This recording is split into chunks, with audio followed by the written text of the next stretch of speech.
Gaduta guys ng atay ng manok. Ayun. Good morning. Ayun. Tanghali na ako guys sa trabaho ko guys. First guys, linisan natin ang ating atay ng manok.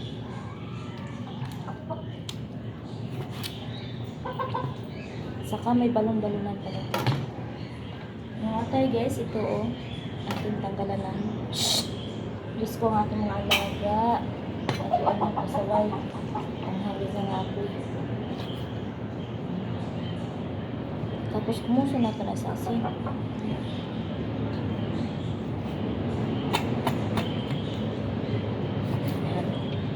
Itiatiin ko lang muna. Lahating kilo ko guys ang in-order ko. Yung mga dugo-dugo dapat alis na.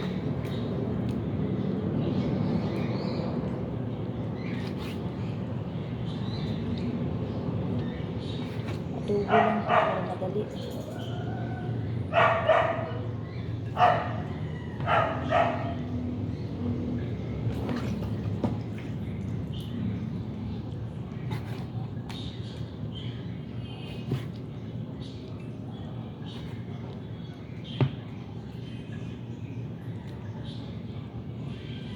So, ito na yung mga dilaw-dilaw na alis. Para hindi malangsa. Nahati ko lang yung ano, baka may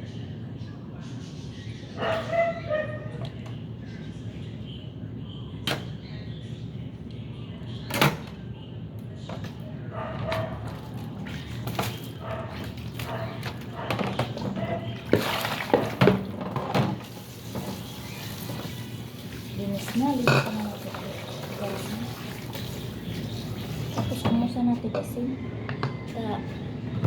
kumusa natin asin ng batikulon. Baka para maalis yung langsa.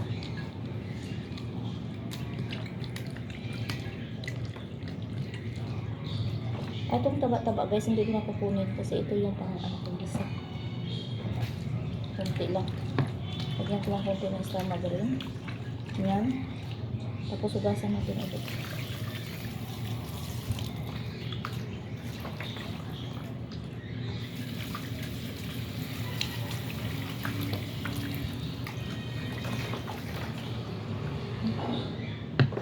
Unahin ko ang paggisaan batikulon. Overcook naman ang batikulon guys. Matigas naman. Dapat tama lang sa paluto. Para hindi siya matigas. Lagyan natin ng luya. Sibuyas. Bawang.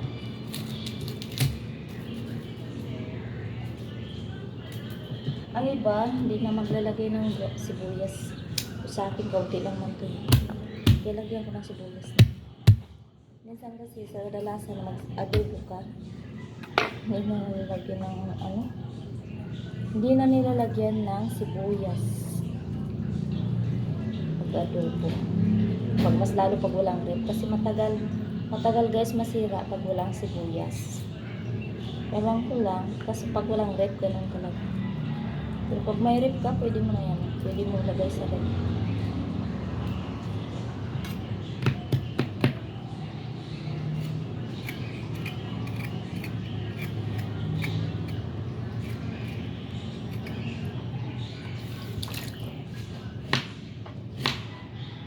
Luya, slice ko lang siya guys.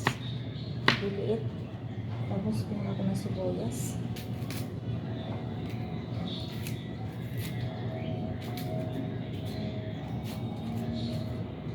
Sorry guys, hatiin ko lang yung sibuyas para makatipid ako. Para mamaya, pang sabo, mayroon na.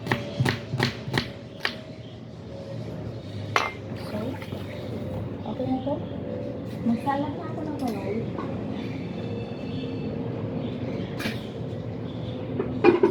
Minister nga din kahapon yun.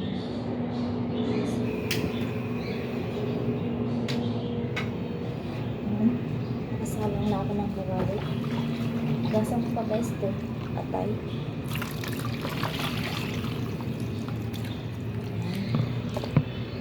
Ito yung papagugas. Para makuha talaga. Tapos,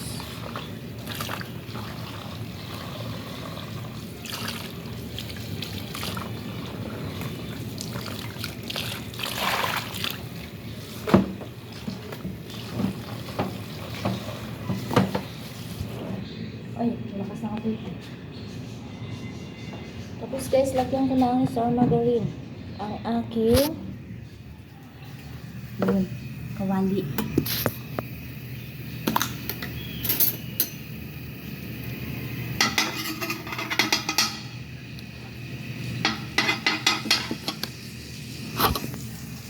Ayun.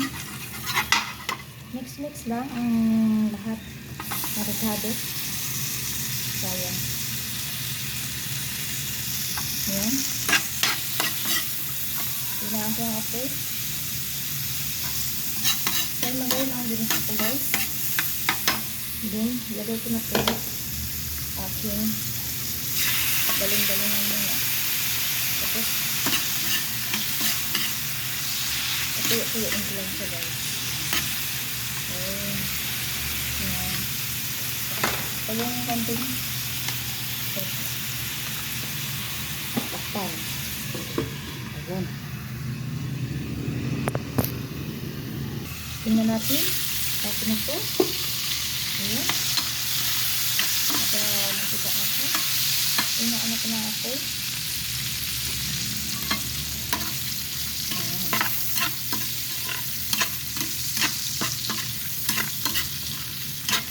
Lagyan na natin ng kayo.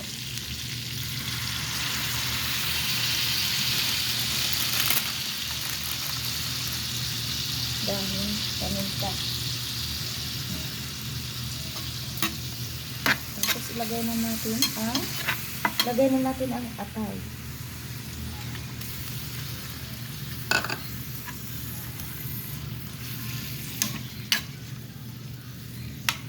Okay. Lagyan natin ang paminta. Tapos oyster sauce. Diba? Nasasya lang ang aking ginamit na oyster sauce guys.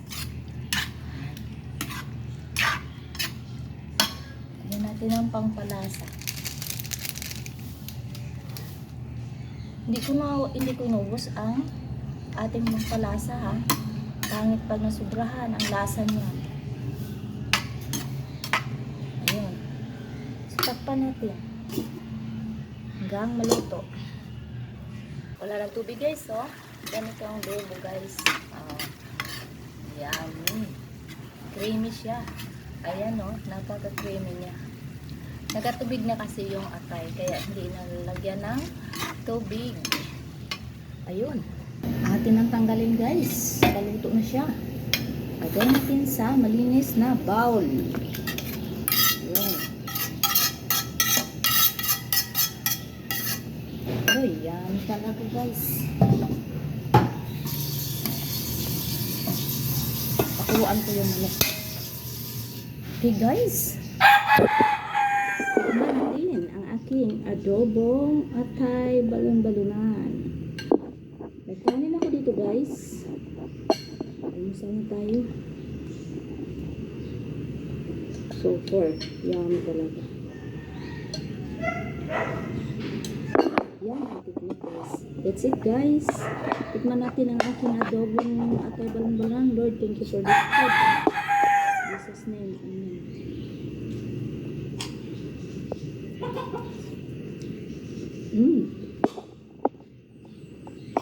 Sarap guys. Sabayan ng kanin. Kain tayo.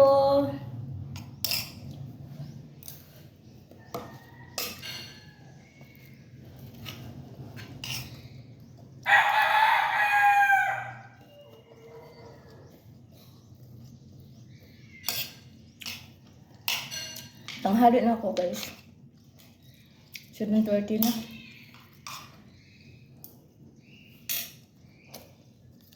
Masarap ang adobo. Napataob din naman ang aking plato, guys. Naku, hindi na makadaya. Ubos. Okay guys, punta na ako ng trabaho. Thank you guys for watching my little video. Bye-bye. God bless you all.